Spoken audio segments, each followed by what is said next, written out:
Mr. Thomas, we're ready? Okay, Ms. Cullen, we're ready when you are. Okay, welcome to our special curriculum committee meeting. I will call the meeting to order, and we have lots of people signed up for public comment. So I will read our public comment statement. According to policy 903, public comment, which is limited to 3 minutes, should be directed to the presiding officer rather than individual board members, district employees, or members of the public. For confidentiality and privacy rights, specific comments regarding particular individuals must be communicated privately to the school board and superintendent via email at psdschoolboard@penridge.org.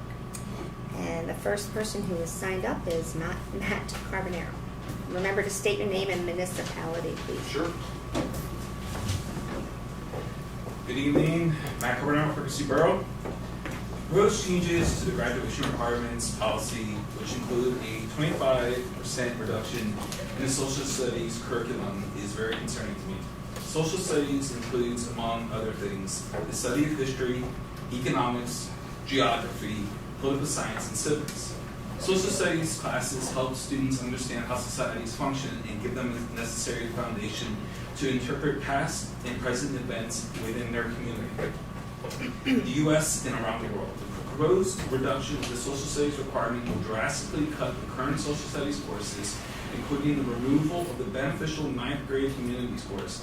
In addition, social studies classes like math classes build upon one another as a student moves through middle school and high school. Proposed changes will adversely affect student participation in at least one popular AP courses. AP classes save students a considerable amount of time and money in college. In addition, student participation in AP classes and success on the AP exams impact school rankings. Knowing how popular the AP class is, as well as the success students have taking the AP exam, why would we make participation in this class harder for students? Doing so will only serve to hurt students and hurt our school's ranking. Many on this school board campaign on a strong, consistent curriculum. These same board members have been improving revised curriculum that could potentially be thrown out the window. This goes against what they campaigned on and seems like a waste of taxpayer money. I appreciate your desire to increase flexibility for the students. However, it should be noted that the band, orchestra, tech students classes function as electives. Students who participate in these areas are not denied flexibility, but rather they are already taking part by their choice to participate in these classes and activities. Please leave the graduation social studies requirement where it is at 4 credits. Thank you for listening. Thanks. Okay. Thank you. The next person is Lydia Raymer Hunter.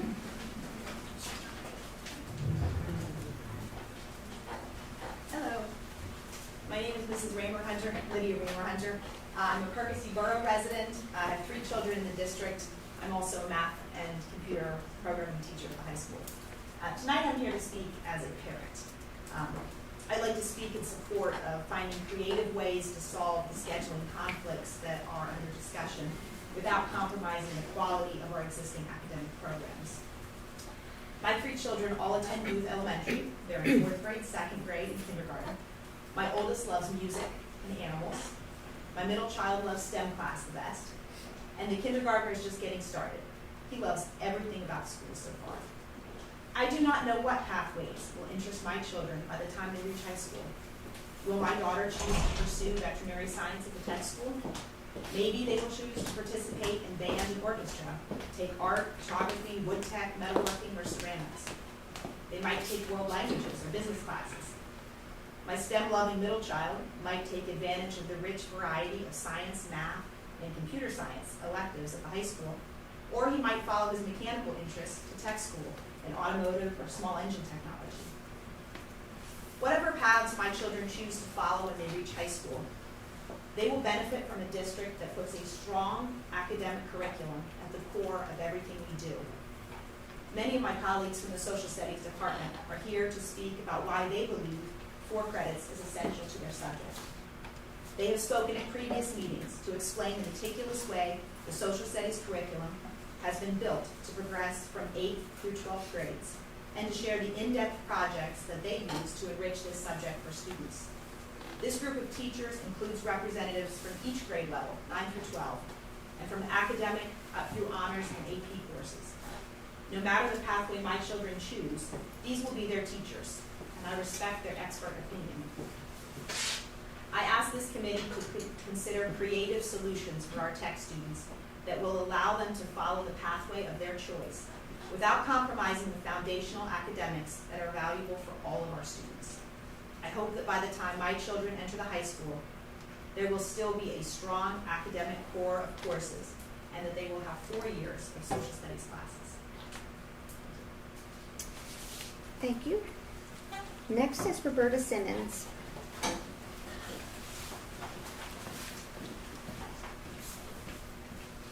So I apologize, I'm here for health and physical education, and I don't mean to interrupt the social studies and the importance of their issues, but I need to emphasize that the health and PE was brought down from 2 credits to 1.5.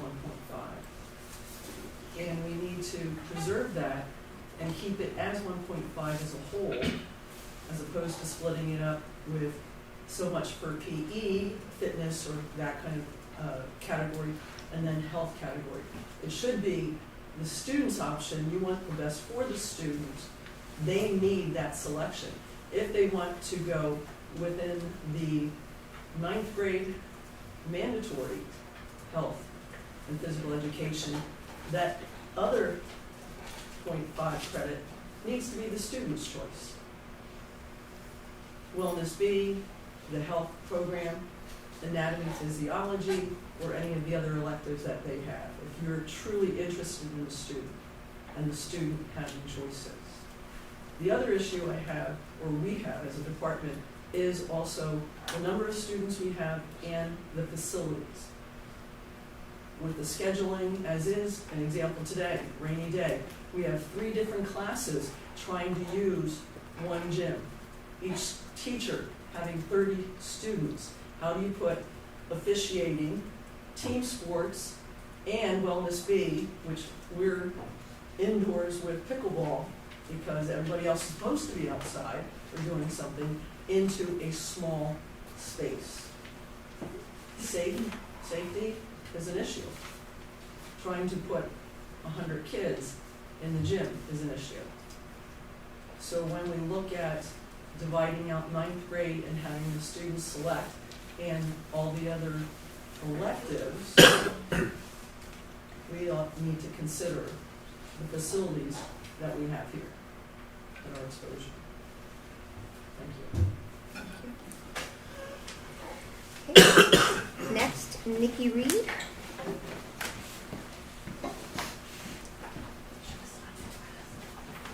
I'm Nicola Reed. I'm from Percy Borough. I'm speaking to you as a concerned Pembroke senior. Throughout high school, I've taken humanities, AP US History, honors world history, and I'm currently taking AP psychology.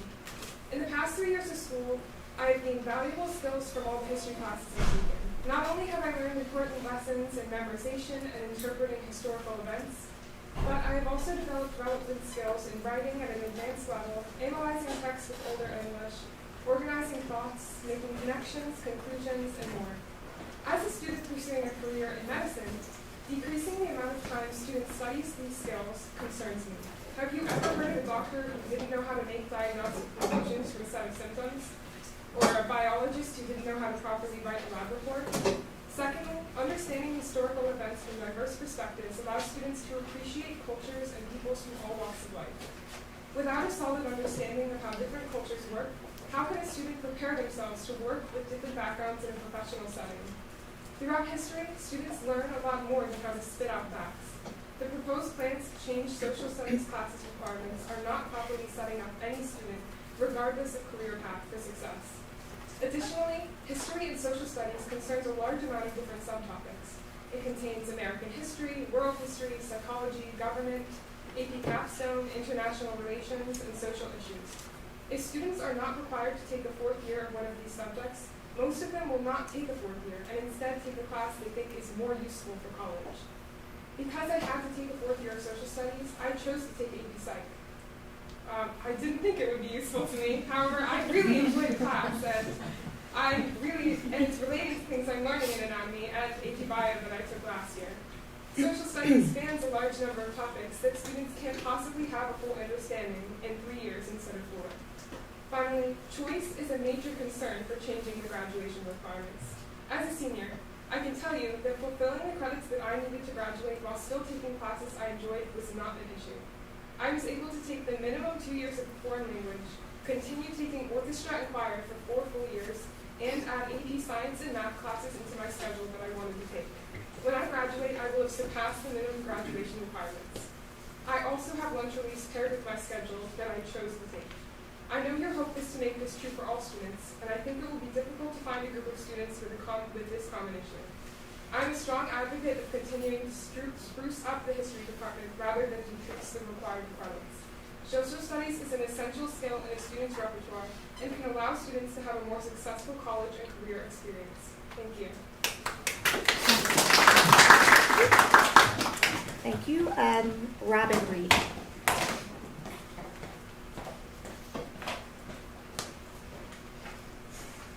Robin Reed, Percy Borough.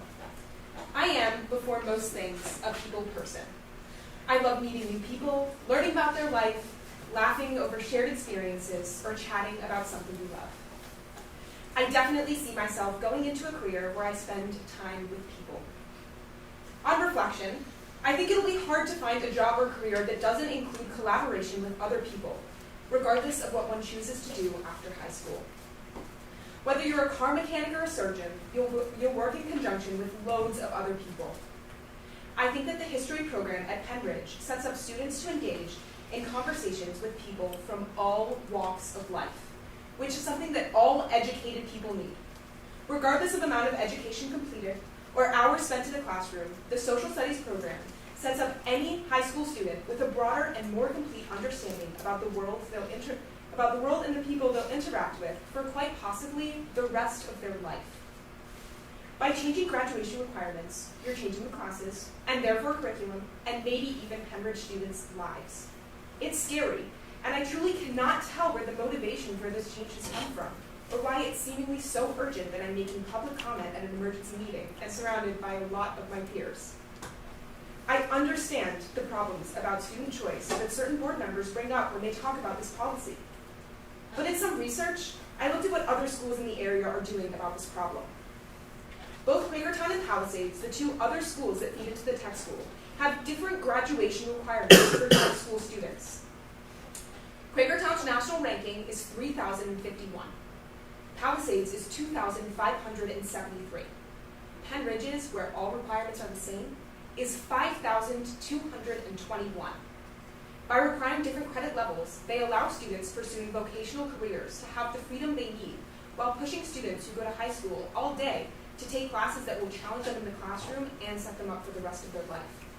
The answer to this problem is simple: different graduation requirements. I balanced a language for 4 years through Penridge schools, while leaving ample room for credits that will provide a strong foundation for my next steps after high school. I beg the board not to make problems out of something that doesn't exist and focus on education more than anything else. Pro-choice education and anti-education are not the same thing. You can achieve one without the other. I am placing my trust in you to do the right thing. Thank you.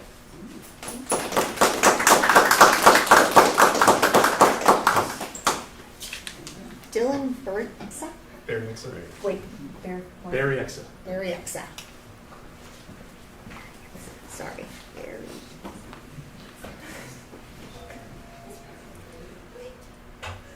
Dylan Barry-Exa, Bedminster Township. Why do we go to school? We go to school to learn and to prepare us for the workforce. We go to school to prepare us to answer certain questions. How do we do certain types of math? How do we read books in the news and interpret that information? What is the power of us to sell? Most importantly, or I think one of the most important questions that we go to school to learn is how did we get here?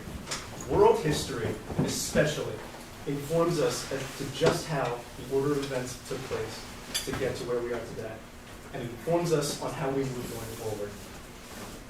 This is our generation. We are the next generation of leaders in our community, in our state, in our country, and in our world. We cannot just narrow that to our country or our community level. The world around us is globalized at an ever-increasing rate, and we need to understand the cultures around us in order to proceed. World history is possibly the most important class I've taken here at Penridge, and to reduce the amount of people that can take that and the requirements of taking that would be a massive disservice to the entire student body and our community's future. Thank you.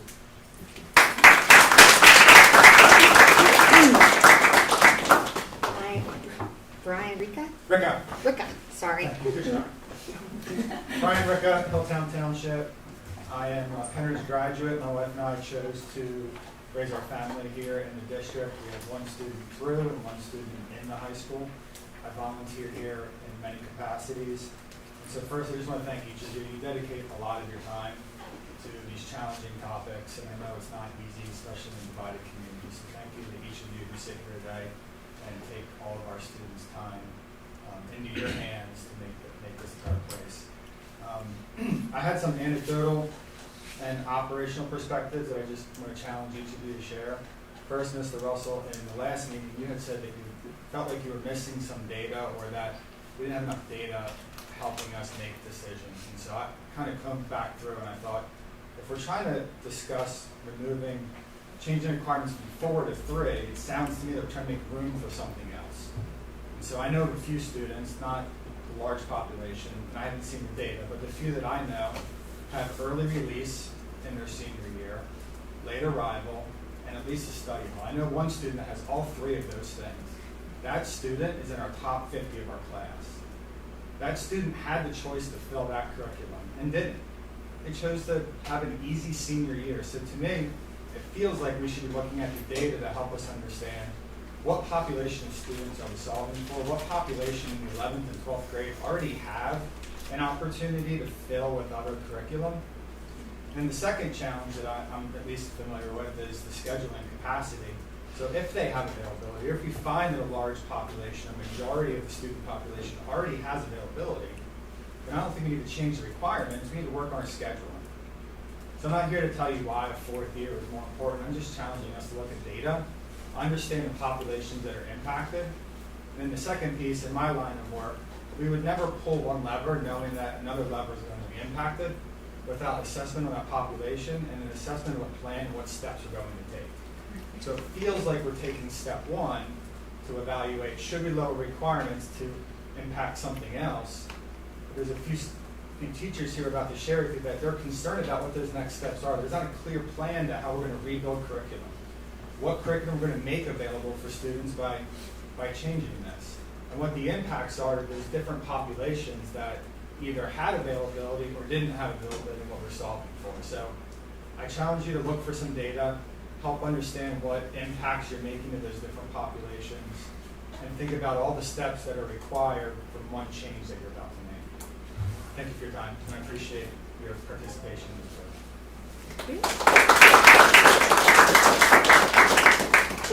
Jane Kramer?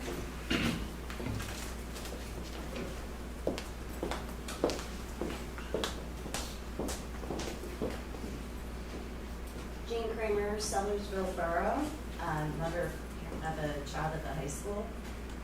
I just came out tonight to express my disappointment that the board is pushing forward with this, considering this policy based off of the last board meeting where several students, several teachers came out to talk about how this change would have a negative impact on the school, the curriculum, basically scheduling.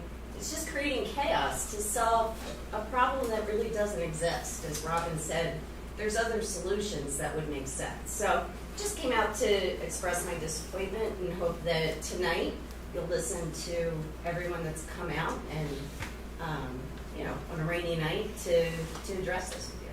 Thank you. Thank you.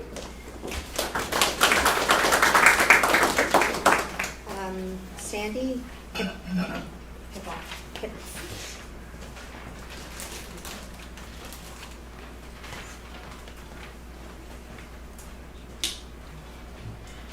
Good evening. My name is Sandy Hippoff. I'm a 7th grade social studies teacher at South Middle School. I'm speaking today to share the stories of 2 of my former students. First is Melissa. She aspired to play college sports, but she did not know until 10th grade that she could achieve this dream. By 11th grade, she was recruited by Drexel University to play Division I soccer. Like many families, her parents assumed that Penridge High School's curriculum would meet the NCAA requirements. However, at the last minute, her transcript came into question because of the humanities class that she took in 9th grade. It did not show up as an honors course at that time. Without that one word on her transcript, she was in line to lose her full tuition scholarship to a very prestigious engineering university. Both the IT and guidance departments here worked diligently to change the wording in our program. Fortunately, the update was made within hours of the deadline, and she was accepted to play at Drexel University Division I soccer on her full scholarship. I bring up this story because it highlights how the NCAA is very critical of the course they will accept for Division I athletes. Changing our curriculum could easily keep our students from meeting the requirements necessary to receive scholarship monies. To be fair, the NCAA does not specify 4 credits of social studies being required, but when you break down the other additional course requirements, Penridge students who wish to play D1 sports will need 4 years of social studies to fulfill that additional course requirement category. My other student is Kevin. He went to the Upper Bucks Tech School. When speaking with him, he realized that his combined education from Penridge and the tech school paved the way for him to attend a prestigious technical college. At no time did he ask for additional electives because he knew full well that the electives he needed to graduate from Penridge with were satisfied by attending the tech school. All students deserve some choice, and Kevin knew that attending the tech school was his elected choice. Both Kevin and Melissa received the education that they needed and wanted from Penridge to enable them to have successful careers.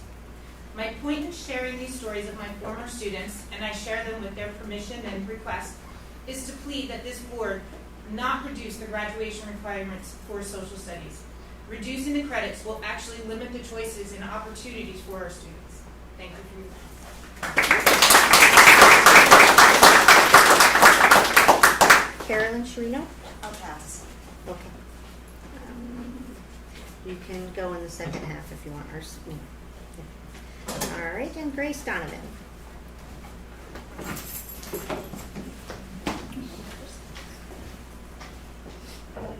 I'm Grace Donovan, and I'm from Percy Borough.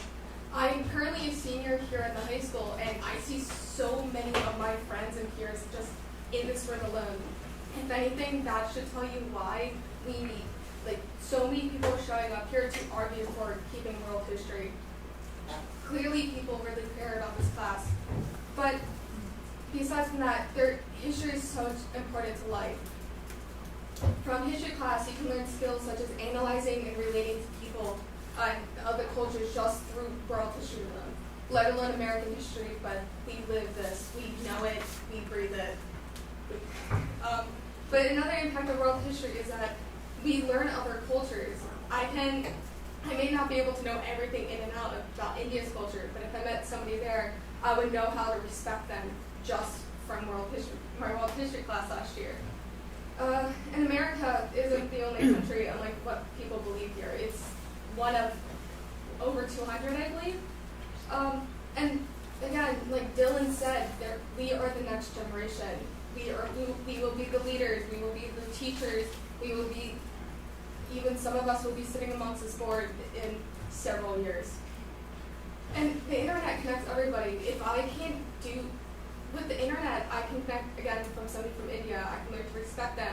I could Google it, but the internet's full of misinformation. I could always get it wrong and completely disrespect that person. And it's, even if the class is optional, people may not sign up for it, and AP Euro. I remember being told that AP Euro comes in waves. It will be here for 1 year or 2 years, and then it will be gone. And then it will come back and gone. Is that what seemed to happen with world history? A class that so many people love. And again, many on the school board are probably parents. How would you feel if your student or kid could not connect with people just from this absence of one history credit? And I have the book there. I'm sorry. I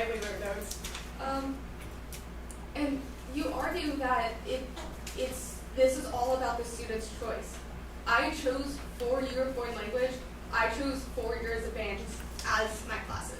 Just as my 2 electives, I signed up for 2.5 years this year. I may not, even if I had this extra space, I may not have chose those credits. I may not have chose world history, which a class that I found I loved just through the fact it was required. It was a required credit for me to graduate. Again, it's also career path. If it's an elective, again, people may not take it. They may lose this connection. And again, taking away from somebody's future, if it's a required class, it's going to be in your schedule. It is for a fact. It will not be removed. It will not be changed. If it's an elective, you can always have scheduling errors, and people just won't take it, because I'm fortunate enough to never have a scheduling error in my high school career. There's people who happen to have classes that they really like. My friend last year, she couldn't take band because chemistry had taken that slot. But she still did it in her free time, but she couldn't do it in class with people that she was friends with. She lost this connection of just for most of the school year just because she wasn't in that class. And my Ms. friend- Donovan, your 3 minutes is up for public comment. Okay. Okay, thank you very much. You're welcome.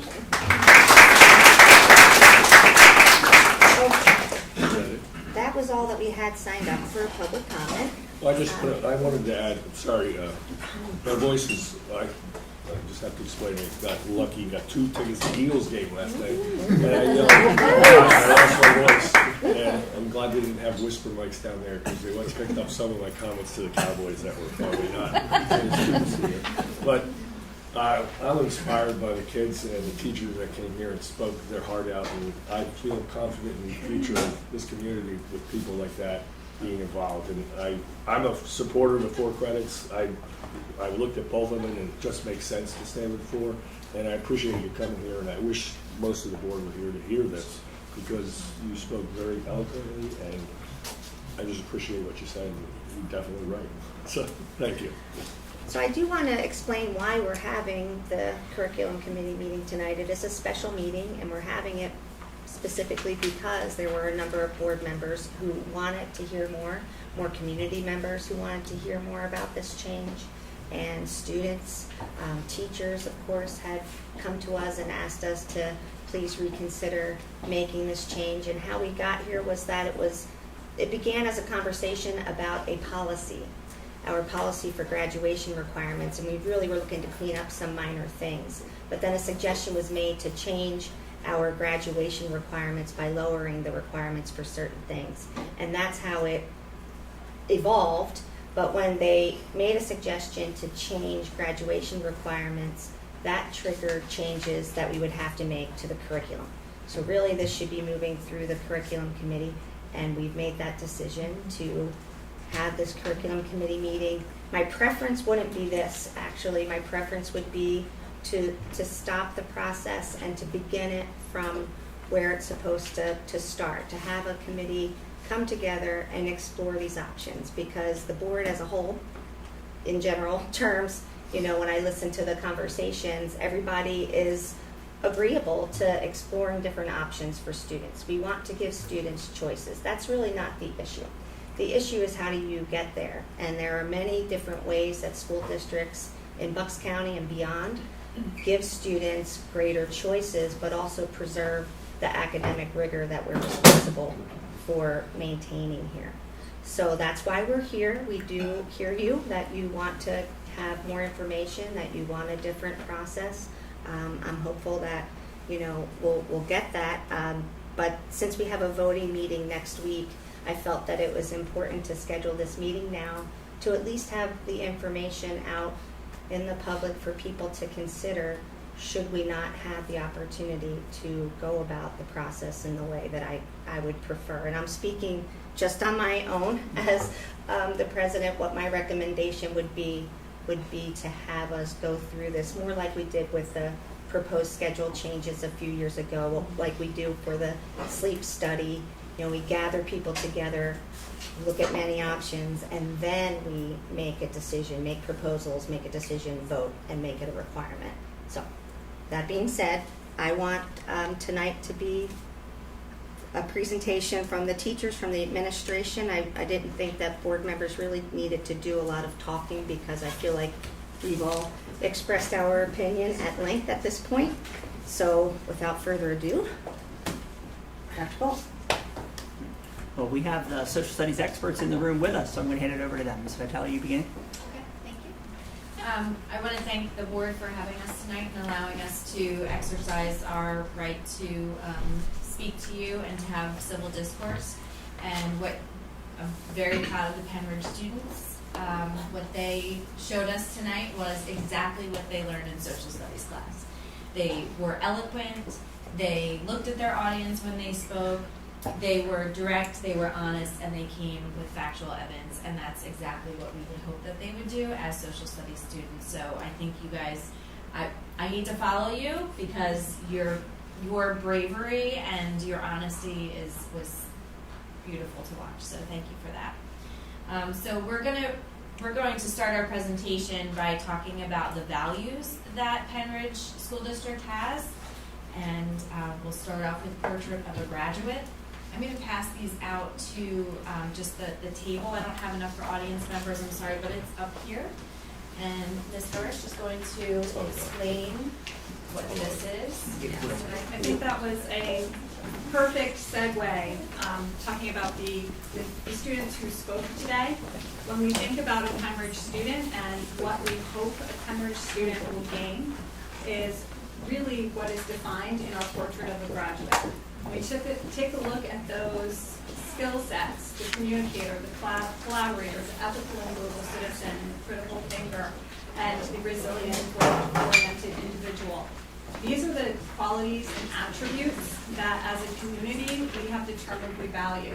This Portrait of a Graduate came about really through our Pathways program. It's been presented to the board before and shared within the community widely in terms of, again, what those skills and dispositions are that we hope all of our students possess when they graduate from Penridge High School. These skills are skills that you can develop in a lot of courses, but these are really skills that are developed in the humanities in general. And when we talk about the humanities, we're talking about English classes, we're talking about social studies classes, to name a few. So when we think of our 4-year program that we have, we are really thinking of a 4-year program in the humanities with English and with social studies to help students develop these skills and attributes. These are skills and attributes that we have decided as a community we value. Our fear is that if we take away one of the pillars of the foundation that helps build this dream or this ideal, we are going to weaken our students' potential in the future. So we are very concerned about what a redesign would look like within the social studies program. And I just realized I didn't introduce myself. I'm Jenna Vitale. I'm the social studies supervisor, just for those of you who don't know. So the other thing that was brought up by the board was that the issue of choice. So right now, our graduation requirements are such that students can choose 7.5 electives. And all of our students, both the tech school students and the Penridge students at the high school, really do have a lot of choices. So if you look at the next slide, in social studies alone, students can choose from the following classes. In 9th grade, they can choose that humanities class that was spoken about earlier. That is a class in RELA and social studies. There are currently 185 students in that class this year. If the changes come about and the courses are reduced from 4 credits to 3, that humanities class in 9th grade is at risk of being either eliminated or radically changed. And that would also affect our RELA teachers as well. In 10th through 12th grade, students can choose to take 5 advanced placement courses. We currently have 191 students in AP courses, just in social studies AP courses alone. That doesn't seem like a lot of students, but it's actually a really big number of students for just social studies AP courses. In 12th grade, there are 10 plus semester-based electives, including 21st Century Citizenship, which is an elective, and that is also RELA-based. That goes hand in hand with the 21st century literacy class, and the students there, 55 total this year, or this semester, and 22 of them are VOTEC students taking that 21st century. So those tech students chose to take that course, and that would be taken away from them with the proposed change. Question. Yeah. So the 185, what's an average class size, like 500 students? Right, students have, we're high 500, some of the classes get to 600. So it's 185 and 600. How about the 191? Is that out It's of like 35% of three the grades? ninth grade Of the class. ninth grade Yes. class. So that'd be That's a big 10%. number. Yeah, a lot of students would be affected by the humanities Yeah. class, and Yeah. And the 12th grade, so it's 22 of the 55. are VOTEC students, yes. Okay. And why is the 55 not a bigger number for social studies? For the 21st century class. That's just Oh, one because it of- would be That's just that one elective. elective. Oh, elective, okay. They have over 10 to choose from. Right, Of okay. that one that is RELA social So- studies impacted, 55 chose that. So for the fourth credit, you have, the child has 10 different choices to fulfill that required credit. But they have to take one of the 10. So there's a choice. Is that how it works? Yeah, and there's Just wanna half make sure. credit electives as well. Yeah. Right, okay.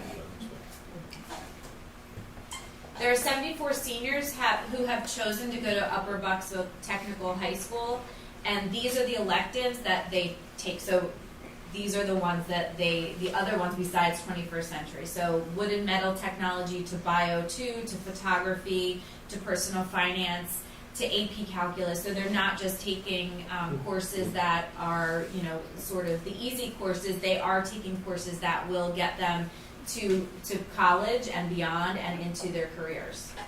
So they're taking these here at the high school? Yes. Okay. Yeah, so there's a lot of options. I mean, from food preparation theater to Chem 1 and Chem 2. Those are big choices. If we're forced to move from 4 credits to 3 credits, our current social studies curriculum from 6th grade to 12th grade will be affected. So Ms. Hipoff and Ms. Schaefer, who are sitting behind the board, they will personally be affected by this change because they both teach 7th grade. So, I'm Mike Tertuzos. I am one of the social studies teachers here at the high school. And I'm going to talk a little bit about how those courses are going to be affected. So, the one thing I do want to do is draw your attention to just really what goes into creating and writing curriculum. Something that I've experienced a lot since I've been here at Penn Ridge, but really particularly in the last 3 years. So, proper curriculum revision can really take upwards of 3 years. If you do it right, if you do it the way it's supposed to be done, if you do it the way that Dr. Heidi Hayes-Jacobs and Dr. Bennett Calick have really kind of groomed us to do. So we just completed here at Penn Ridge curriculum renewal for the 7th through 10th grade social studies curriculum. And the revision really started in 2019, and for those grades culminated last year with the approval of those new courses. And the school board of directors approved those last year at one of the curriculum meetings, or at one of the board meetings. Can I ask a question? How often do you review? What's the average for the school? It should be about every 5 years. Couple years, yeah. Curriculum is like, Yeah, it's sure. cyclical, so. Yeah. But one of the things to know, I mean, only one of the 4 board directors was on the committee that hired me 5 years ago, but when they talked about my goals and thinking about what I would bring to a school district, I said the 2 most important things you can do is write rigorous curriculum and provide meaningful staff development to your teachers. Because that's how you improve student achievement, is to give them rigorous things to learn and then give the teachers the skills to teach the kids, because that's where it happens, right? And so that is why for 5 years in a row, our goal has been curriculum renewal, right? And we have rewritten almost every high school. We've written almost all the high school core curriculums. Most of them have been approved. Some are in the process, and are working on the elementary ones this year in terms of that piece. And so when Mr. DeJusis talks about over the last 3 years, a vast majority of our teachers at secondary level have been involved in that for multiple years, because it is what does improve student experience as they graduate from Penn. So just speaking to the 10th grade Modern American History course, It took 5 teachers approximately 40 hours outside of the workday, 40 hours at $32 an hour. So the cost to just get that curriculum renewed was approximately $6,400, and that was just for that one course. If I can jump in here, my name is Bob Cosno. I'm a social studies teacher at Penridge. I think that's a very conservative number because we're going to be doing something different this time around. Last time we were taking the courses that we had, and we were writing or renewing the curriculum for the same exact course. If we make this change, we're going to be moving these courses to different grades. So it's going to take more time than those 40 hours because we're going to be doing something completely different than before.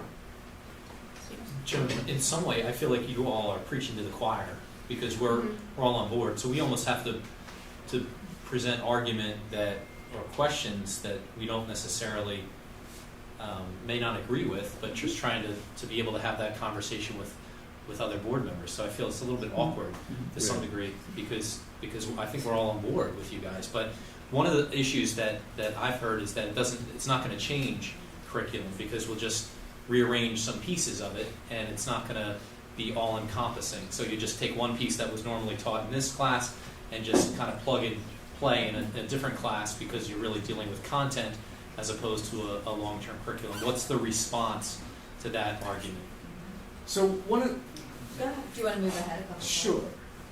I would say. Go ahead. I was going to say we're going to kind of get to that point in a couple slides.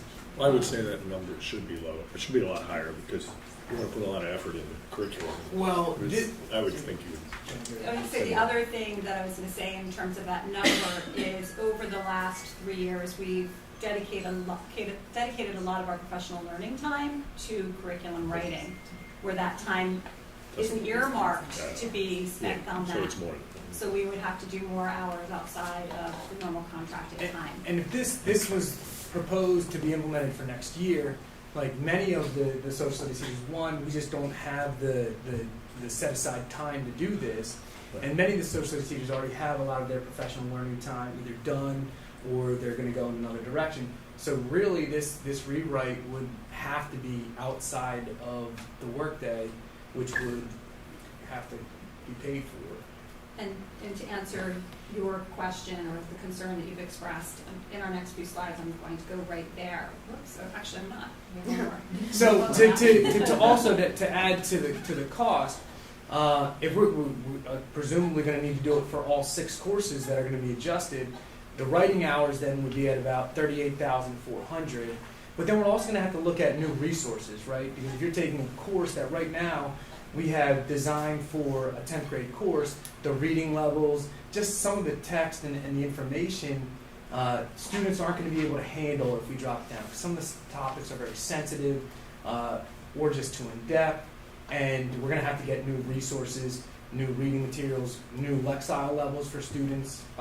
Is there, since the state only requires 3 credits, or 3 years of it, isn't there already a curriculum in place that you could just, as opposed to reinventing something, just take somebody else's curriculum that they already have designed for the 3 years, as opposed to trying to redesign it? Well, really, when we're developing curriculum, yes, we could look for inspiration from other curriculums that are out there, but we really would want to design essential questions that are going to be appropriate for Penridge students and what we want Penridge to learn, not what somebody in Ohio decided was appropriate for their school district, let's say. We'd also want to make sure that those essential questions are scaffolded with what our students are doing in our English language arts classes. For example, our 11th graders now who take world history at the same time they're taking world literature. So a lot of those same themes and ideas are being reinforced because, again, as I was talking about the portrait of the graduate, I was talking about those humanities skills really being the pillars that help support that graduate. And we really structure the curriculum so that they align. So in taking other curriculums, yes, maybe we could use them as a starting point, but we really would have to go through them and see how they align with what we're already doing. Not only in English in high school, English in the middle school, but even when we go and look at what's happening at the K-5 level as well. So it's not plug and play. Exactly. No, it's not plug and Not by play. a long shot. No, it's a craft. It's Yes, I it's a understand. strategy, and we look at big ideas, essential questions. It's not a program per se that is scripted, so it's something that we would spend a lot of time and be very meticulous about it. So we could, like Mrs. Burrows said, we could take inspiration from others, but really we would want our teachers and our administrators to craft it. And for those school districts that only require the state minimum, which is the 3, how are their AP results, like for their students? Do we have any data on that? That I don't have, but the only thing I did pull was their required, those 3 required courses, and they all require world history within those 3, so I can give you those as well. What Mrs. Vitale means is that in the school districts where the school districts that only require 3 social studies credits, there are only a few of those. And in those school districts, if they require only 3 social studies credits, one of their required classes is world history. That's the other thing I do want to make sure we mention is that we're not just looking at reducing from 4 to 3. We're also considering adding into those, still within those same 3, civics and or now possibly this idea of business, got thrown out. So they're really looking at 2.5 taking. So that's why one reason I could think of off the top of my head why you couldn't go to Ben Salem and say, hey, give us your 3-year thing, because we are actually not going to be working with 3. We're going to be working with 2.5 potential. So I thought we had business courses and entrepreneur courses. We do. It's not required. It's not required. So that was the But thought, this was is to make one of them Mhm. required. Some. Yeah. Which I did find one school district that had a half a credit required business. But sorry to interrupt.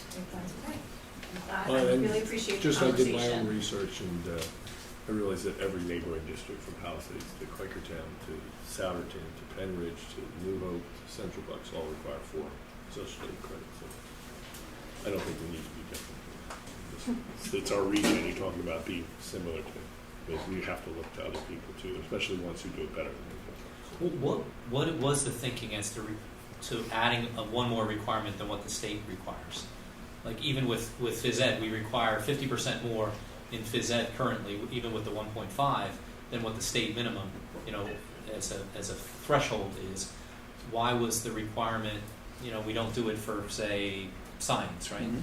So we don't add an additional one. What is the thinking to add an additional year on social studies beyond what the state requires? I don't think that I was not here when that decision was originally made, but I would say that the reason we continue to advocate for it is that while we may not all be scientists, mathematicians, we may not all be historians, we are all, as Mrs. Vitale said so clearly at the last meeting and so well, we are all going to be citizens and have a responsibility to develop the skill set that is necessary to have the civil discourse that we're having here this evening. And the social studies helps to provide that. So I think we all have the responsibility. And I think that's really to important skills. to know what the institutional memory is Mhm. as to why we did it before we start to unwind it. Right. It doesn't make sense unless it has changed. Because even when we had the conversation about swimming, making swimming required, I think I understood that at the time when they built the high school, they put the pool in, and there was a push to say, all right, well, if we're going to pay for a pool and the community's going to do that, we need to make that part of the gym. And then I understand pulling back because maybe the people didn't want that, but I don't understand the switching gears unless something has changed with whatever the thinking was to add one more year than what the state minimum was. Does that make sense? It's just best practice. Yeah. Well, what's the state minimum for graduation credits, right? What's 21, right? We're obviously not going to go there because we want our kids to achieve, and we achieve a balance by doing that. And I think part of that's social studies are an important part. Yeah, and social studies and literature go hand in hand, even from elementary school, the earliest grades. It's first graders, second graders, third graders, they're learning how to read, but then once you bring social studies and science into it, then they're actually learning what they're reading. And so we still adhere to that even up into the upper grades, that their social studies gives them that context, that real world, that background knowledge for them to understand what they're reading and writing. So the next slide is going to take a look at what it is we think we would need to do if we were to change our requirements. We're going to be looking at this chart table in a couple of different iterations. So just to orient everyone, we can see that we're looking really at the entire secondary social studies program if we look 6th through 12th grade. And in the 22-23 school year, that is what our current plan is. So in 6th grade, students take ancient history. In 7th grade, they take geography. In 8th grade, they take Foundations of America, which is 1492 to 1800. In 9th grade, Early American History, which is 1800 to 1914. Modern U.S. History, 1914 to the present. World History and Culture in 11th grade. And then in 12th grade, we have where we have a lot of different choices. If a student is not taking an AP social studies course, they are required to take a government course and an elective, or that 21st century citizenship course. So that is our current progression. And what we did is, as a team, we really sat and looked at this and gave it a lot of thought to determine what could this structure look like if we went down to 3. Preserving things that we know that we as a community value, as social studies teachers value. If we were forced to make this decision, how would we adhere to our values and our goals and the goals that we believe the board had as well? How would we do that? How would we craft that structure? And what we determined is where we had a little flexibility was perhaps in that 6th grade year, that we could combine the ancient history and geography courses that are in 6th and 7th grade and combine them into 6th grade, which is where we're getting that ripple effect and where this impacts more than just moving a class to a lower level. It's really redesigning courses. So we thought that those two classes could be merged together, and then the 7th grade course would become, and the name may change, but just for simplicity of purposes, that would be the U.S. History 1 course in 7th grade. That is the course that is currently taught in 8th grade. There'd be some differences though. And then in 8th grade, it would be U.S. History 2, the years you can see there that match up to our current 9th grade class. And then our 9th grade class would be our U.S. History 3, which would be 1914 to the present. We would preserve world history and culture. The diverse standards, when you really dig into those standards for world history, to do justice to those standards, we really need a standalone course for that class. And then in 11th grade, we would have a government/elective or the AP like we currently have. And then in 12th grade, there would be no requirements.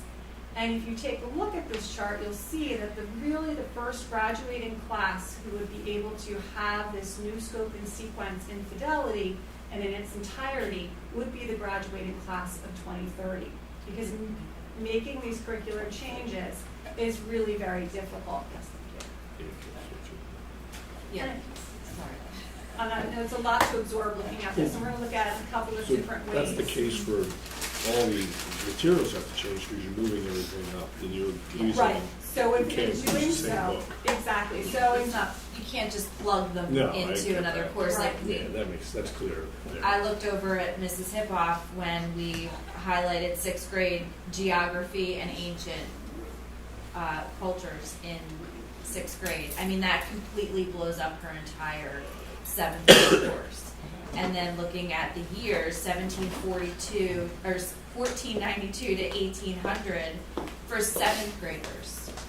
That's a really large span of history for 7th graders who are just learning to read and write maturely. It's very developmentally difficult for them to. Just so I understand too, the requirements that within those 3 years, there's certain items that have to be covered, right? So you're required to cover those specific items. You can't just create a course that doesn't encompass what's required to cover. So how many different topics are required to be covered by the state requirements? So there's, for example, in 6th grade, there's Mesopotamia, So you have to teach Egypt, that. You have to. Greece, and then 7th grade, yeah, you have physical geography, human geography. They don't really fit together, so what you would be doing is making things fit even though they don't really match up. And then we talked about Band-Aid courses, which in the next slide you'll see there's going to be 4 consecutive years of Band-Aid courses. So just, and again, trying to make the argument so that we can communicate it to those who are not necessarily persuaded by it. But you can't just make world history and keep the same 22, 23 and make world history and culture an elective. So whoever, by choice, if you really love world history and culture, you can take it. But if you don't want to take it, you wouldn't have to, because you'd still get, your, I don't know, whatever the cover, maybe it's not a good set. There's not a district that we could find that does not require world history, and the depth and sophistication that a student needs to have to meet the standards of the world history standards require a course. So some of the topics in world history are the Enlightenment, China, India, Pakistan, Gandhi, the Kashmir conflict, Arab-Israeli conflict. None of that fits into the years 1492 to the present. And you're required to touch on those things by the state. Just to put it in a little bit more perspective, I looked up every district in Bucks County, and 4 of the districts actually require 2 years of world history in the high school. So that's kind of the opposite of what this would be. And just jumping in, I'm Heidi Newman. I teach AP World History, Honors World History.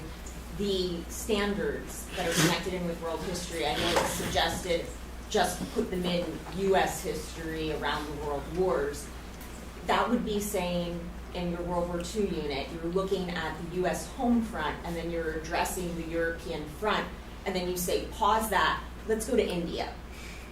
This is what Hinduism is, this is what Islam is, this is the conflict, this is British imperialism there, and there's this guy named Gandhi, and you're going through all of that, and then you go back to World War II and say, wait, pause that, because there's a Chinese Civil War, so let's go over there and look at the 2 sides with that, pause that, go back to World War II, finish World War II, go back to China. It doesn't make sense. And you'd have to eliminate then U.S. content in order to fit the standards for world history in there.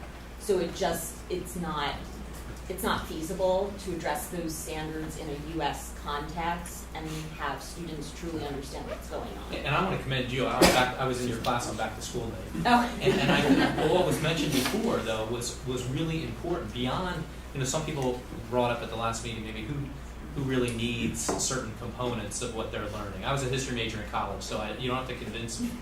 But what you said, I think, is really a skill set that's necessary, where you said, hey, you can present on any topic, but if you don't present both sides, I'm going to present the other side. And I think we're missing that, the ability in our society to be able to listen to the other side. You may not agree with it, but just to listen, and I don't think you get that in any other class. You don't, in math class, you don't get to debate whether 2 + 2 = 4. I mean, it is. So whereas within social studies, that's really the only area where you may get to debate a little bit on issues that you may disagree with. And I think it's evident in today's society that we need more of that ability to dialogue than less. And I think, so this is the environment in which that can be taught. So that once you graduate, you can say, hey, I know how to communicate to somebody who may not agree with what I'm saying, but at least I can listen respectfully and give an argument to the other side. Absolutely, and there's a maturity level that comes with it too. There's an incredible maturing process that happens, especially between 10th and 11th grade. There's a huge difference in how students are operating by the end. So world history really fits well in 11th grade to help build on those skills, that they're ready now to see the opposite side and present information and acknowledge the other side. And then it fits well with the government course as a senior, because now they're going and voting. So they've been practicing that dialogue, and now they can actually apply that as they go into their senior year.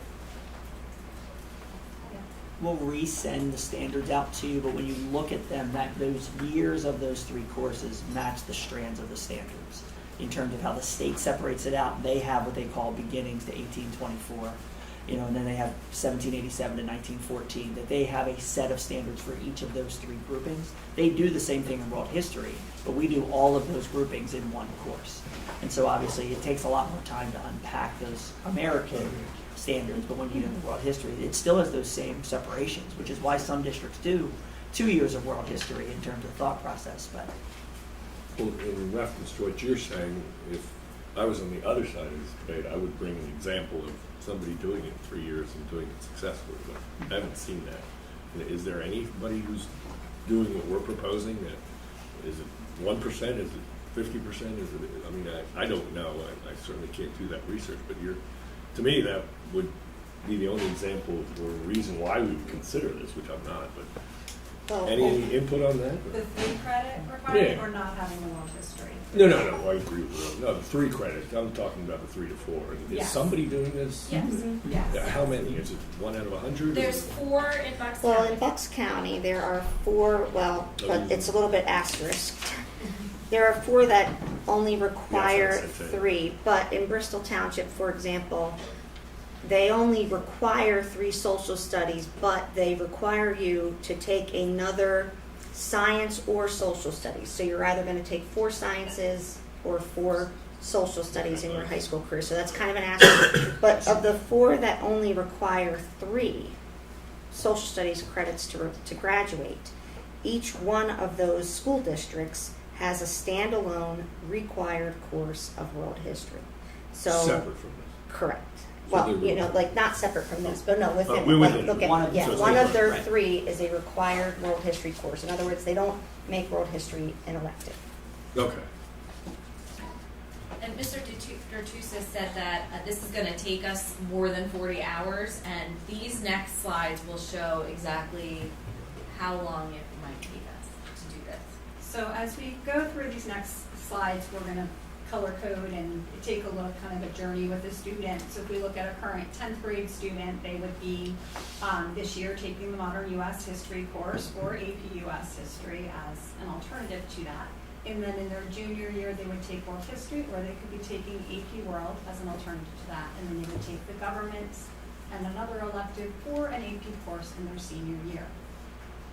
If we continue with this, our current 9th graders, who would be the class that this current policy would apply to, they're currently taking Early American, so the courses that they started with are not the courses that ultimately will be heading to.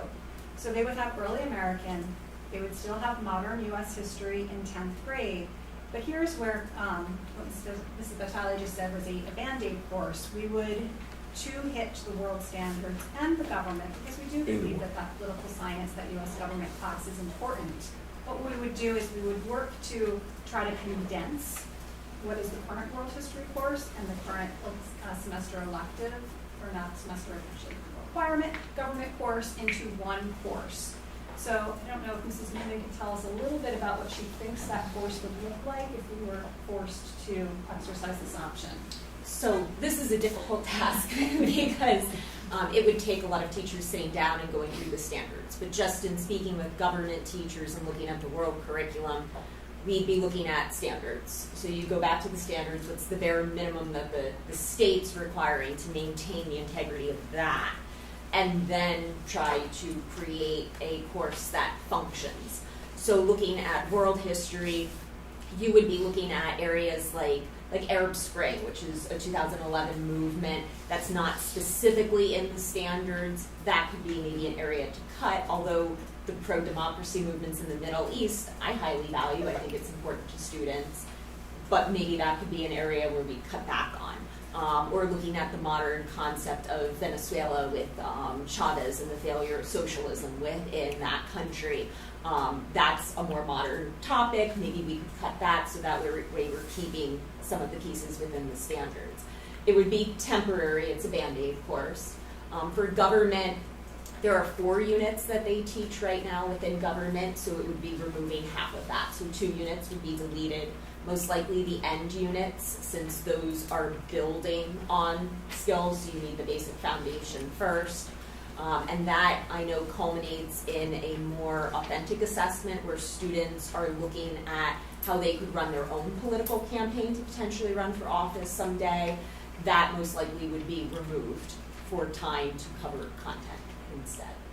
And that's something we talked about as our fears of condensing these classes and collapsing, even with that 6th grade course, is when we start to take multiple standards and condense them in compressed courses, we're going to run the risk of turning courses into what I would call trivial pursuit, rather than courses where students are really able to take those deep dives into topics, have the time to engage in learning activities and learning experiences that really help them build the skills that we've been talking about, and going back to those skills of that portrait of a graduate. If we continue on this journey, we would see in our 8th graders, thank you, our 8th graders, we would go through that same. They would also be taking that world government temporary class, because again, we are trying to maintain that scaffolding, that kind of returning to key standards, that connection to our English curriculum. We're trying to preserve that by not rushing an immediate change. So they would continue on that course. They would also have that temporary world government experience and have no requirement. And then if we go to our current 7th graders, they would make their way through the geography class, Foundations of America, all the way through, and again have that temporary course that Mrs. Newman just described. And then it's really then our 6th graders who would get closer, but we still have that world temporary course because they've already started in the progression. And it would really be then the next year, our current 5th graders who would enter into 6th grade having that new course and be able to go through the progression as we have it designed here. And that would be the graduating class of 2030. So while this is something that we're talking about to put into effect for the class of 2026, we're saying to bring it to fruition, it's really going to take a number of years in order to preserve that level of U.S. history. We really did not want to cut down on U.S. history to cut content. We didn't want to make more decisions about what U.S. history not to teach. We wanted to be able to expose students to the same depth of U.S. history. We realize they may not be doing it at the same developmental levels, which is also concerning to us, something we would have to consider as we redesign curriculum. The fact that the last time students would have a U.S. history course would be in the 9th grade when they're 14 years old, rather than that sophomore year, and there's such maturity that happens between 9th and 10th grade. So looking at how to make sure we're hitting those standards with fidelity, and that we're really, again, working towards those shared values. This is the progression that we developed. And obviously we can't just take materials. If we go back to the costs that Mr. Tertuzos was just talking about a little bit ago, we can't just take materials that are used in 10th grade and move them down to 9th grade, and 9th grade and move them down to 8th grade, especially when we consider our middle school learners. Our middle school social studies classes are a mixed group. They're not level. They're heterogeneously grouped. So we would need to look for materials that are differentiated enough so that they meet the reading levels and maturity level and the levels of analysis that we can expect from either our 7th or 8th graders. So it would be a requirement to buy the materials to make this work, and obviously redesign of essential questions and key ideas, because an essential question and a big idea that you might explore with a 10th grader, you may not choose to explore with a 9th grader, or let alone a 7th grader as well.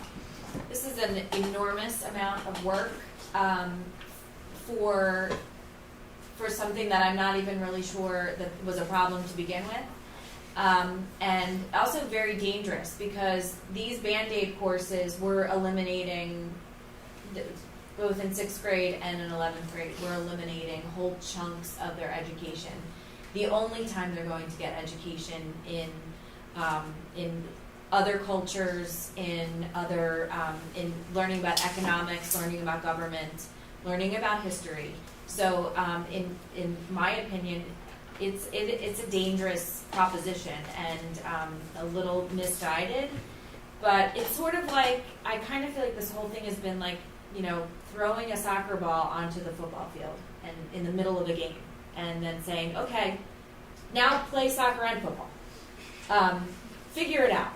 It sort of doesn't make sense, and it's not really what we would be proud of as Penridge. Well, part of what we've heard is that people want student choice, more student choice with that. Are the students, they have advisors that help them select courses or no? Are you all advisors, and do you have students coming to you saying they can't take things that they wish they could take at Penridge? Because You're not more it, from the guidance. Yeah, we've spoken to the guidance counselors about that very issue. There are always some. We will hear conflicts every year about scheduling, that courses are scheduled on top of each other. So it is not uncommon for a senior to want to take 5 AP courses and music, and because of where they fit in the schedule, they have to make a choice, because you can't take fill in the blank. Right. And so those are common. Now, it's not because the student wants to take too many credits, it's just because they're all singletons, and so they don't all fit at the same spot, because students have different permutations of the courses. So we schedule courses so that the majority of students can get them, which means there's going to be some students who don't. What we've never heard, whether it be a tech school student or a non-tech school student, is that the schedule has stopped me from taking the things that I want to take. Now, are there students out there that if we asked them and said, if you could pick any course you wanted over this one, fill in whatever this one is, whether it's science or math or English or health and PE, there are going to be students who say yes. We have never had a counselor come to us and say our schedule is limiting our kids in terms of the amount of choices they have to be able to take. And there are some slides to show you that we'll show at the end in terms of, there were some comments at one of the most recent meetings about band students, right? That for a long time this conversation was primarily around tech students. It got expanded in the last couple meetings, and that information is not as accurate in terms of the number of choices that students who are not going to tech school have. That there are multiple elective choices for them to be able to pick whatever they choose to do. You heard that from students tonight, right? Most of the things they talked about taking are not things they were required to take. They were things they wanted to take, and their schedule allowed them to fit it in, and they might still get early release, right? In terms of some of the rights issue that Mr. Ricker seniors. raised is a real concern, and I know that was spoken to too. If I'm in my senior year, I have all my credits, I'm not required to be here, why not just do early release? Yeah, now Or they- especially because right. it says no Right. requirement. So, and that doesn't seem like a really, I don't well, like that's the a term good, early release, that just sounds like. yeah, or late arrival, but it doesn't. Early dismissal. It doesn't. That's a choice, but it doesn't seem like it's consistent with the rigor that you're trying to establish. Yeah. And then I also think it takes away from the rest of the class too. That there's a student that could participate, and it's not there adding to the dialogue in that classroom too. So I think everybody loses in some ways. Can I ask one question? So the senior has an elective that they have free, do they make a first, second, and third choice? Or do they just pick one and then you go back to them later and say, couldn't fit that in, you have to pick someone else? Often they're picking alternates. Alternates. If they're So courses that everybody routine. gets, for the most part, everybody gets Correct. their choice, And if first for choice or their second. Right, and if for some reason they don't, the counselor calls them down and says, Yeah. fourth block is the problem, here are all the things you can take fourth block. Okay. But what's That's most fair. I mean, attractive you can't to get you everything is like trading. what you Right, want. right, those. Yeah, So- you can't. I mean, that's Can something I make maybe sure that I we're- understand the AP impact? Because I know that we didn't implant the AP over this, right? But we talked about it before. Can I Yeah. approach the And you screen? moved it up. Yeah, do you Because I want- don't have your fancy little. With all those colors. Well, I think it's as simple as this, at least for me, and the board, because they've heard this, right? Routinely, the first AP course is AP US in 10th grade, right? So if you go to where that will eventually land, that is eventually a 9th grade course. So this is where students will be taking. The data is very clear that students taking AP courses in 9th grade, separate from 1 or 2 that is not AP US, do much worse than students in 10th or 11th grade, because in some districts that's an 11th grade AP course.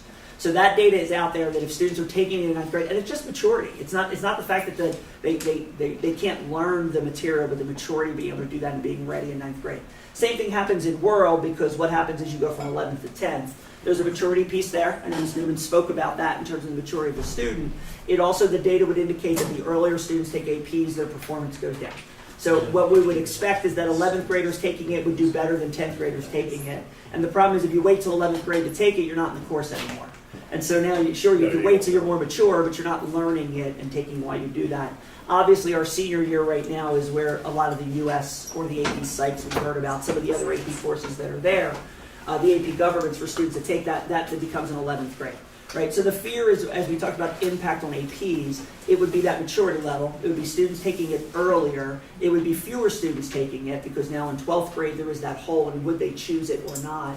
Because they're not engrossed in that content, would they circle back to fill in the blank in terms of what that would look like. So that's not here, but it is that almost 200 students or 155 students or whatever it was. that you should- 191. And would it be 191, accurate to say that our current scope and sequence is what we can attribute, at least in part, to the good results that we've had on our AP history? Yeah, I mean, I can speak to that, and I was gonna say, another problem is, in ninth grade, they take, most of my AP US students previously took humanities, which is an honors course, which really helps them in the AP US program. If we look at this system that's designed here, I would be getting 8th graders. In 8th graders, there is no honors course. So it would be difficult for the teacher to determine, is this student really ready for AP? Because in 9th grade, they've been through honors and they can say, okay, you might need another step up. But they're not going to know that because they haven't taken an honors course yet. So it would be difficult for us to assess who is ready for this. And very, very few would be ready in 9th grade to take AP. It would almost be impossible to determine it. Well, and I think that the data from the AP exams shows that 9th graders, when you look at AP results, the ones that took it in 9th grade don't perform as well as the ones that take it in 10th grade. And the same would definitely, I would agree, be said about world history. And I just want to reemphasize that we want all students, we always say, whichever path our students are going on, whether you're going right out to work, tech school, whatever you want to do, we want to put them on the best footing. And to damage, college-bound students and be cavalier about that, I think is not right. That represents a tremendous value to families to be able to have students go to college and they can basically get out of taking a class in college based on a score on an AP exam. So that saves you time and money because you're not having to spend the money on that course. You can graduate early, you can add a minor, you can double major. There's a lot of options that open up. So I just want to pause there for a minute to understand that was one of the impacts. The lever that you pull, that impacts another lever, that you're going to hit kids. And then I think we would be going against what we said all along, that we want every student to be on the best footing. Sorry. And just to add to that, our department has worked really, really hard at the idea of building skills over the time, meeting with the maturity of the students. And I think that's opened opportunities and choice for a lot of students their senior year. For example, my AP European history class had only 9 students last year. I have 39 this year, and a lot are coming from honors world history. So they've been building those skills, and they're finally at the maturity level and the skill development to really hit on those college requirements. And it's a pretty amazing thing to see those students at that college level already, and that they're going to be successful moving into the college atmosphere after Penn Ridge. And if you remove that, or you're trying to shift things earlier, you're cutting out those opportunities for growth and development. So I think it actually opens the door for a much more rigorous curriculum to be open to our students with what we've built so far as a department. And just to add, you mentioned, students can, get a course worth of credits, when they do well on the exam. For AP US History, you can talk about AP World, Euro, but AP US History, if you do well, you get a 3, 4, 5. Some colleges give you 6 credits for AP US because it's really multiple college classes here. So you're talking some really significant benefits these students get out of the class. I want to also advocate one other thing in terms of for the teachers, because they're probably humble enough in terms of not willing to say this. Think about the professional development it is to switch either grade level or content, right? Because if you are teaching 10th grade modern US, and now you're going to teach that in 9th grade, either you need to relearn students or the 9th grade teachers have to learn, right? And then that even is much larger of an impact when you're switching levels in terms of classes that are currently in 9th grade that will become 8th grade teachers. And so whether that's teachers moving or more likely teachers learning new material, right? So that doesn't just happen. It's that whole plug and play thing that we talked about. It's not as simple as saying, well, that curriculum's written here. teach it to 8th graders, right? The teachers themselves would have to become experts on that because they're currently experts on what they're teaching. And it's just another impact in terms of what we would be asking our teachers to do, both from a curriculum standpoint as well as a teaching standpoint. And I think of the opportunity costs there, that while teachers are learning that new curriculum or learning the dynamic of a new grade level or rewriting curriculum, what are all of the other things that they could be doing that would be benefiting our students? That we're going to have limited amount of time, and the time that teachers have will have to be dedicated to reworking these curriculums and reworking curriculums that we just reworked. So that's ask a a little question? defeating. Can I ask a question? Because for what Jonathan was saying, I was on the other side of this. I would say that, don't take this personally, that any teacher in the school will advocate for more time for their students, for their subject, whether it's science, math, social studies. And I've heard this said before. How would you say that that is not correct or something that is good for the students? I would go back to, and skip ahead, I would go back to the portrait of a graduate. Mm-hmm. When I could bring up that again, these skills and these values and these dispositions that we as a community have identified as what our students need. And the humanities courses help support that. And social studies, again, is a pillar in that. And if we're going to change that entire structure, we are at risk of not being able to fulfill this. And if we go back again, Mrs. Vitale, to the chart, it took a long time to make. Surprisingly long time to make. If we kind of, it's going to take until that one class, the class of 30, to have a solid pillar again. And we don't even really know if it's a solid pillar because we're not completely confident that this Geo-Ancient US 1, 2, 3 is really the best plan. Yeah, no, it's not we're tested. not Our current program is tested, and our success rate, hearing from our students today, looking at our AP history or social studies scores, looking at the success that our graduates have and how articulate they are. When you're talking to any of our students, our social studies program, the humanities have in general helped to support that. Even though it would be a Herculean task to try to revise everything and go through it, do you see any benefit whatsoever just taking your social studies hat and saying, hey, let's look at the other side, and present the other side if no one's here to present it, what benefit would be for the 3-year? I mean, is there anything, like even a little bit of a benefit to going 3 as opposed to 4? I suppose there could be the possibility of students taking some more classes, but my fear is, from what we see of students who do not have to take classes, is in their, we're talking about maturity, but they're still in mature brains, they choose not to take classes. Sleeping in or going and getting a coffee is a lot more appealing to many students than taking another class. So I feel like we're doing them a disservice to the adults. No offense. No offense. I'm glad I didn't have the right choices when I was in high school because I would have made the wrong choices. And as adults, I think at some point it's our responsibility to create the structures. They may not know what they need yet. And I was a social studies teacher before a house principal, and I go back to so much political philosophy and thinking of Voltaire. I do not agree with the word you say, but I'll defend to my death your right to say it. Sure. Those values, those principles that we hold so dear, we need to make sure our students are aware of them so that they can help preserve what it is we have as a nation. So I really can't see a strong benefit. Anybody else? I'd just add to it that we're not asking for more time. No. We're asking you to not take time away.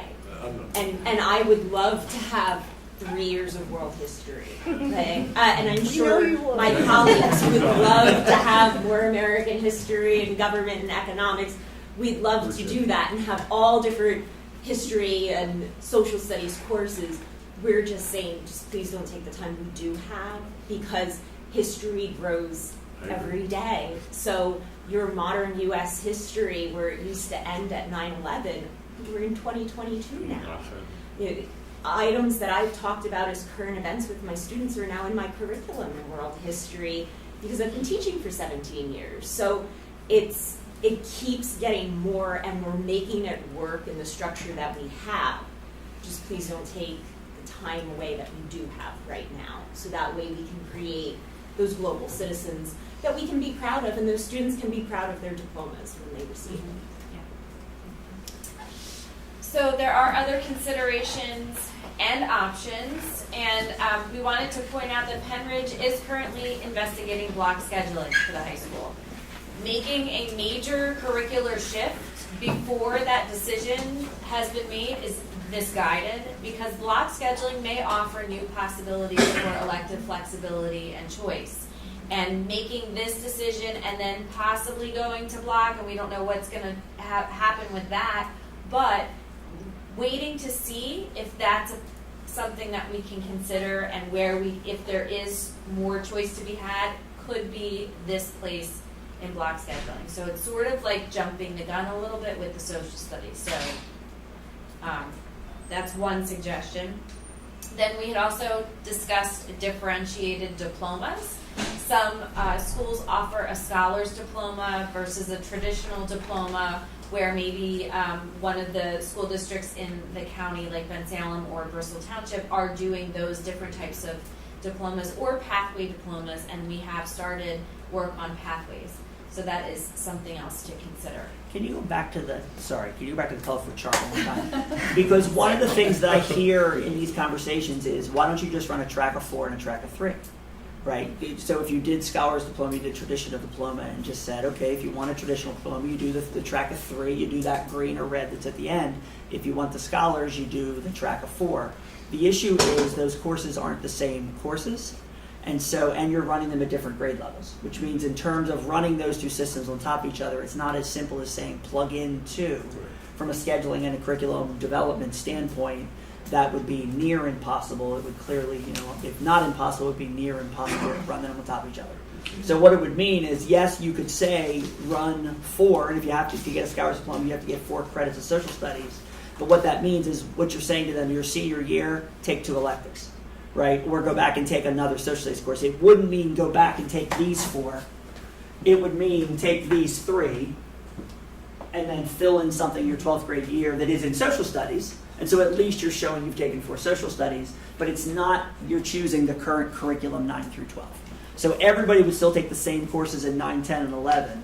If you did a differentiated, pathway, which some schools do, you're adding extra requirements to say, well, to be able to graduate, you have to jump over these 4 hoops. And if you jump over these 4 hoops, you get a Scholars Diploma instead of a traditional diploma. And we can name those hoops. So. And it wouldn't eliminate the issue of having them taking AP US History in 9th grade. It wouldn't change this chart in any any way. All it would do is it would plug in electives to 12th grade. So that's they would what's take not social studies, but it would be a attractive. choice. I mean, you'd almost have to have them make the decision in 5th grade before they go to middle school. If you want, like, you could do honors courses in middle school, but now you're talking about you'd have to have people make a decision in 5th grade. Do I want to be a scholar 6 years from now? That'd be quite I just... Right. So, all right, sorry, thank you. No, that's fine. And so those are the things to consider. Going back and ending on our portrait of a graduate, these are the students that we want to release out into the world after they've come through Penridge. And we want to be proud of them, and we want them to be proud of themselves. We want them to be able to communicate with each other. Yeah, these are all the things that we want as educators for our students to leave our walls and go out into the world and do great things. But if we're taking education away from them and just saying, oh, well, you can put this standard in this place and you can put this standard in that place, it's really doing them a disservice. It's almost like, giving them half of a lunch every day. It's giving them just enough so that they can go out and, maybe not be hungry until dinner.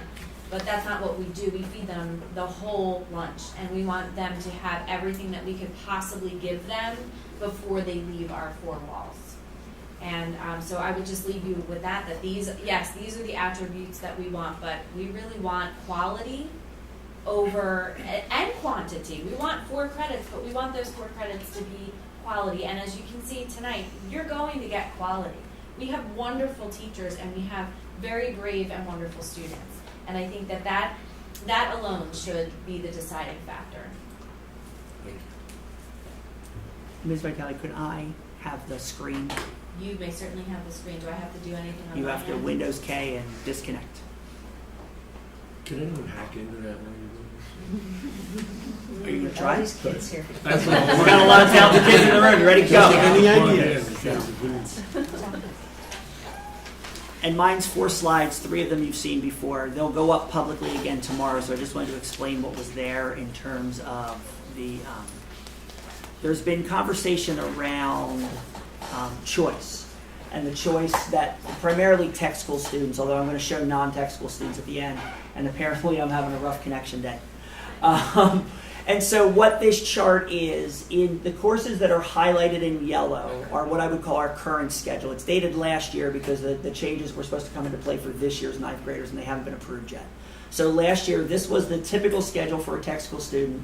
The courses that are yellow is where there was some choice for students. And so you can see the 3 math choices are highlighted because you're not required to take these 3 math courses. There is some level of choice. Now, it's not the same as you can pick anything you want, but there is some level of choice. You can see at the very bottom, there are 8 periods of choice. 2 of them are completely free. So currently tech school students, and you saw the list of the electives that tech school students are taking, as well as the number that are doing co-op at the tech school themselves and filling those 2 periods by working in their trade and those types of things. If we look at the suggested changes, and this incorporates the health and PE 1.5 credit and the personal finance 0.5 credit.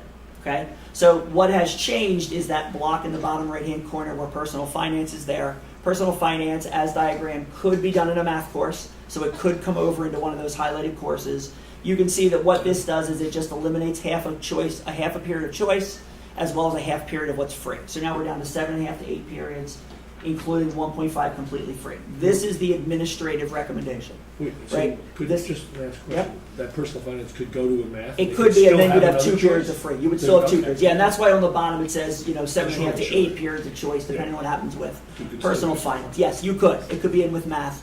And this is our recommendation because this shows that health and PE is still at the tech school. You notice health and PE is not up here. Currently, our tech school students get health and PE credit at the tech school. There's a certified teacher over there. The recommendation in terms of social studies and bringing health and PE back, right? If you remember, the JOC has made the determination that beginning next year, health and PE will come back, and all of our tech school students will have to earn their 1.5 or 2 credits here at Penridge. So that's in the bottom left-hand corner of the health and PE, as well as the health and PE in the bottom right-hand corner of 12th grade. That could be done at different times. The blue is because those courses, one of them would be out of sequence. So you would be taking course with students who aren't in your grade level, which when you talk to kids, they don't like that even a little bit. Right? They don't like to be 9th graders taking a gym with a bunch of 10th graders. Or they don't want to be a biology kid and being the only 10th grade in the biology class because everybody else is in 9th grade. And you'd have to make that choice because there's too many required 9th grade courses in this scenario if health and PE comes back. You can see, I'm sorry? Why does it have to be in 9th grade? Well, it doesn't grade. have to be. That's when they take it though. It is traditionally a 9th grade course, as is biology. So both that health and PE and that science are both primarily 9th grade courses. There's no space to put it. You have to move one of them to 10th grade. Okay, so science would be better off moved than health. Well, I'm not making that recommendation. Right? That's a different conversation. That's probably different per kid, and right then the Keystones get involved, and I don't want to go there. What I want to highlight is the choice thing down at the bottom, right? Because we've talked a lot about choice. Please notice that those changes with health and PE coming back has severely reduced the choice for our tech school students. So even eliminating the social studies, right? I eliminated it in 12th grade. I marked it as free. So if all 3 changes go, those students have 6 to 6.5 periods of choice as opposed to 7.5 to 8, right? So they're down 1.5 periods of choice, as well as completely free. They're down either a half or a full, depending on what happens with personal finance in terms of those pieces. So even if we make the changes, there is fewer choices for tech school students, even if you reduce social studies. So that has been one of the things that has been said out loud that isn't true because of other changes that have been recommended So and been either made. way. Okay? I want to show you what a non-tech school student said, because at the last meeting they talked about band kids being up against it, or if you're choosing. We even had a student who talked about taking chorus and orchestra tonight, I believe, in terms of those other things. Now, this is not what a normal student schedule looks like. Students are not allowed to be free every afternoon of 9th through 12th grade, right? There are electives they're required to take, but what it means by free is they can take what they want. And so in ninth grade, you have to take English, social studies, math, science, and health and PE. The other two courses are your choice. You take a world language, you take another fill in the blank, right? You want to take art, you want to take band, you have those choices. Look at their choice across the bottom. Over the course of 4 years, if we don't reduce social studies, but we bring health and PE back, right? So because those students take it here. These aren't tech school students. They have 18 to 18 and a half periods of choice out of 28. That's about 65% of their schedule is choice. And 12 of those are completely free. And so that's not even the math and science ones where there is sort of choice because they can take what they want, but it must be in science bucket. There are 12 things that truly just say free, where the students do have the opportunity, even if they want to commit 4 credits to music and take music 9th through 12th grade, right, which lots of kids do, there's still then 8 completely free. It doesn't stop them from taking fill in the blank of the other thing that's there. So I just wanted that to be out there. We will repost that tomorrow with the agenda, but this was something we had talked about, but because it had been conversation, I wanted to give you the data, both for tech school students and non-tech school students in terms of that. So, okay? And so, the, go ahead. The PE, our hands are tied with that, right? With it coming back here. That was exactly what I was just going to point out, is that PE choice was made over by the JOC. The JOC is the Joint Operating Committee of the 3 sending schools. For us, Upper Bucks Tech, the sending schools are Palisades, Quakertown, and Penridge. So each school board sends people over. They form the Joint Operating Committee. And this decision was made by that committee. It didn't come before us. It wasn't a decision that we could speak to. So that reduction in choice was made not here. I just want to make sure that's clear. I would have appreciated having some input on that decision, but we didn't, and so here we are. In my opinion, I think it's probably better done here anyway, as far as they don't have gyms, they don't have all different things that we have access to. So I understand why they did it. It would have been nice to be consulted. It would have been nice to be consulted, and there are options like cyber, and there are different things. We could have had a conversation, but just to again say we're not here to try and restrict anybody's choices. We're not trying to disadvantage anyone. And in the case of that, those were choices that were taken away. That wasn't our preference.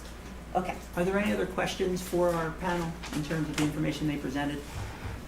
I have a question about just logistics, but it doesn't involve me. I wanted to thank you again, and it reminded me, I learned so much tonight, and there's so much data that we heard. Solid stuff, convincing, obviously, to me. And you said at the other meeting that we as a board do research and come prepared to a meeting, and I had to disagree with that, I'm sorry. I'm not trying to out any particular board member, but I was surprised by that because I don't think we do a good enough job, like you did tonight, coming here and being prepared to talk about something. For example, I did that little research where I learned every other school around here has 4 credits, okay? That's data to me, not I think we should have more choice. And that's what we're trying to work against. And we should do more research as a board, too, before we come and try to change something this dramatic. And I'm sure you all agree with what I'm saying. But there was a few other things I wanted to mention. And I suggest that there's a compromise here. And sometimes it's a bad word in this district, but it should be a good one. That we should take some time and look at all the other choice options and go back, like Joan said, and get a committee together and look at this and don't rush anything through. And that to me makes total sense. And I respect other people's opinions who want to participate in the board. But I ask them to do their research because a lot of the debates we have is, and I'll be honest, you hear the reasoning why I heard it from some people. That's not research. You might have a friend who feels a certain way, and they may give you that opinion. We see a lot of organized email campaigns in the district sending us emails to the board, and they're all really similar. And to me, I don't know where they come from, but I think there's organized, and they try to influence the board through emails, and that's not the way to come up with policies and things like that. And then we get some from the board, they say, some of the students complained about this. And that's true. There's going to be some people complaining, but we don't know how many are complaining. We don't know if it's 80% or 10%. And then a lot of other data we use as a board is from the internet, which somebody spoke very eloquently about. The source of what you get from the internet is frequently biased. And you can use it to prove any point you want, from transgender to anything, that something's wrong and we should correct it. But an article from one person on the internet should not be used to make policy. And so I like what we were doing tonight. Unfortunately, the people who really need to hear it were not here. And so I'm fine with people bringing their opinions in, but let's back it up with real data like you did tonight and the students to show that this is a stupid choice to make. So I'm sorry I'm so blunt, but it's very passionate to me that we make sure our kids are prepared. You guys are doing a great job from what I saw tonight, so thank you. And that's enough for this. I think we all agree here. So. Yeah, but everyone is invited to all committee meetings. All board members can attend all committee meetings. I know one board member's daughter has a soccer game tonight, so of course she should be there to see that. But everyone was invited. I would have hoped that people would have come to hear the presentation, to ask questions if they had questions. Unfortunately, that didn't happen. I have appreciated the emails that we've gotten. I wanted to point that out. We've been talking about this in public for a long time, and we've not heard any support in the public, anyone saying, we really want this. Not one has asked us to do this. And you don't always make decisions based, like Ron said, you don't make a decision based on one person telling you that you should or shouldn't do something, but you look at kind of the prevailing message that you're getting, and to not have anyone speak in support of it, I think is telling. I really do. Those were the things I Well, I wanted would to point ask out. those who did not watch or who were not here would at least take the time Yeah, to I watch think the that they should recording. have to watch the I'll video. set that up. Procedurally, Joan, Mhm. where I think, and Dr. Bolton, you spoke to this last time, and the way that it's been left, it's just been tabled. So it goes to the next board meeting, and there needs to be It doesn't Five. have to be on the next board agenda if we don't feel that it's in the So state who to determines put it decides on. that? Who Who decides decides The that? president decides what goes on to agendas. Not the committee, man? Well, the committee can make a decision, but the president, technically, if you, Robert's Rules of Order, do they learn that in social studies? No. So, yeah, the president can set agendas. You know, we don't really do it that way here that much, but if something's not ready to be voted on, it shouldn't But proceed to a vote. anyone can add new business, right? Well, you could, but, so, that's the other procedure. What I think, I'm going to go back to the beginning. I think that we should have more research done, better conversations. This was a great beginning to have that conversation. I was thinking about that meme earlier today where people, you know, they have a spider in the house and the answer is to burn the house down. Mm-hmm. It's a joke. I mean, you're not really supposed to burn down your house when there's a spider in the house. I guide them out. I don't like to kill spiders. You can kill the spider if you want, I suppose. But the point is, you just don't burn down the house if there's a spider in the But house. just so we're clear, so it's not going to be on next week's agenda? My preference would be no, to not have And that on the agenda. you determine what goes on the agenda? Yeah. Okay, well then, So, and the other point, you know, like, we talk a lot about procedures and how we should do things and who we talk to. And I was thinking about the salt shed. How many times we talked about the salt shed? Penn Ridge School District had an idea of where we want to put our salt shed. It's a storage facility. It's a salt storage facility. We said, well, we're going to put it here. And then the East Rock Hill Township Planning Commission and supervisors and the East Rock Hill residents said, no, you're not. You're not putting it there. And we've had to go through how many meetings to have conversations about where to put a salt shed. And we're just going to take one presentation, a suggestion that was made, and run with it to change everybody's graduation requirements and impact so many people, thousands, literally thousands of students. And how do you decide which committee? Because you have a policy committee and a curriculum Well, committee that are having I joint- started to ask Dr. Bolton about that, if you would want like a small, this would be, small, this is not, this is, it can go in two different, because we're talking about, they're already exploring block scheduling, it could, I don't know that it could go within there, but that would be something that I would ask Dr. Bolton to think about, because you already have the block scheduling committee. Do you want this to be completely separate or sort of involved in that? Because obviously they're going to have to work together. Yeah. So we can talk about that, but it would be a committee that would meet, and I would ask you to meet regularly, and soon, if this is going to be something that's changed. And I get it, people don't want to wait 4 years to make certain changes, but things take time, to really research and develop, but I would be agreeable to asking you to like kind of pace it up, pace it up a little bit, and maybe not take, obviously we don't want it to take 4 years. That was an exaggeration, but Well, that's what we can I do. add one more thing? I think this is going way out of proportion. I think the people who started this concept were just looking for more choice. They didn't know the can of worms they opened. And now you've explained it, and I honestly can't see us moving forward with it, but obviously I'm not voting for everybody, but thank you for what you've done, because you showed what kind of can of worms we opened. You just exposed it all, and it's a mess. And to do that for getting a half credit more of choice, I mean, to me, I don't know how anyone could go with that. But now that we know, in the beginning, I get where they were going. They just wanted choice, and it made sense. Thank you for And that's sharing. the board does want to give people flexibility. That's not the problem. Did the block scheduling, did that start? It has, The yes. research Yeah. study has Yep. started, okay. So I won't really keep everybody because it is 8:15. But I went and I pulled up, and you can do this on your own, every web page of every school district in Bucks County, and I thought it told a good tale. I mean, you have most of them requiring 4 social studies, and not only requiring 4 social studies, but requiring 4 years of all 4 core courses.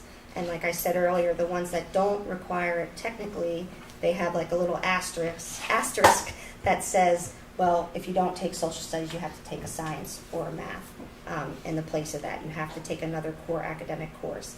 But I think you should also look at, because again, I don't want to keep you here, is the elective numbers, because that is also telling. So the school districts all have different graduation requirements. Pennsylvania requires 21. We require 24 and a half. 24 maybe going to 24 and a half.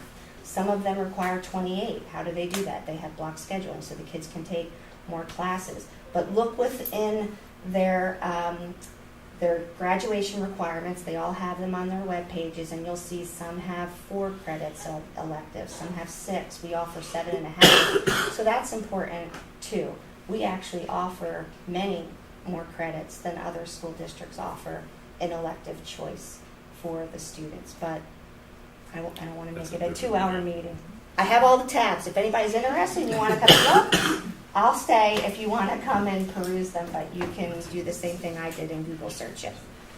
All right. Does anybody else have any other comments? Well, I just want to say thank you, right, in terms of Yes. not only the work that you do every day for our students, right, because it's clear that you all love what you do and you do it well. Just testimony from the students who came out to speak on your behalf.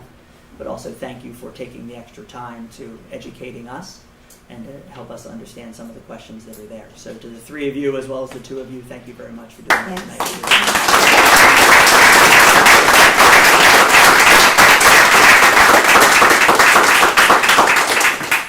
That kid's have a good future with you. All right.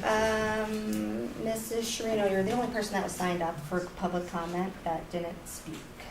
You're good? Okay.